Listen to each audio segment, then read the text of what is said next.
ulikuwa mgonjwa. I was even returned to rectify moja. Nikaambiwa kuja kesho, nikasema sitakuja kesho, nitakuja leo. Hata wale watu who did not qualify wamewekwa kwa schedule.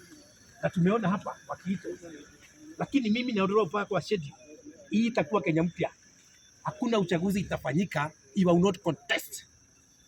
That one you can light. Nimeleta kila na haki ya Mungu. Kama sita contest hakuna uchaguzi mwingine. Hiyo mjue. Because we know the brief here, no Kikuyu should be allowed through. I brought 24. No, we are not aware of that. No, God, you people signed for 24. Okay. Alafu mgonjwa mwingine anatumwa kuniambia nikiwa sasa nilikuwa 9. Kwani mimi ni mgonjwa? We even had a forwarding letter and then received documents. Sisi tumeenda shule sisi.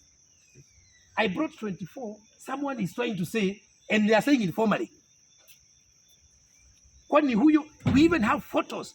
Watu wenu going through item by item na watu wetu. Tunaachia watu vitu wanaenda nacho choo, wanasema hatukuleta. That is not possible in this nation. Wakati wa mageuzi ni kuanzia kesho. Mnaelewa? Wakati wa mageuzi ni kuanzia kesho. We cannot start digging that far. They have deliberately removed my name today. You see, even in media walikuwa wanasema how comes no one has ever told me anything. Wale wengine wanaitwa kadi wanaambiwa ende uongeze kidogo. Kalonzo anaitwa anaambiwa because you are special. Leta hiyo taangalia. Hii Kenya ni yetu zote. Wakikuyu wote wakiwa hapo ndani haki ya Mungu. Yes, that is we know the profiling.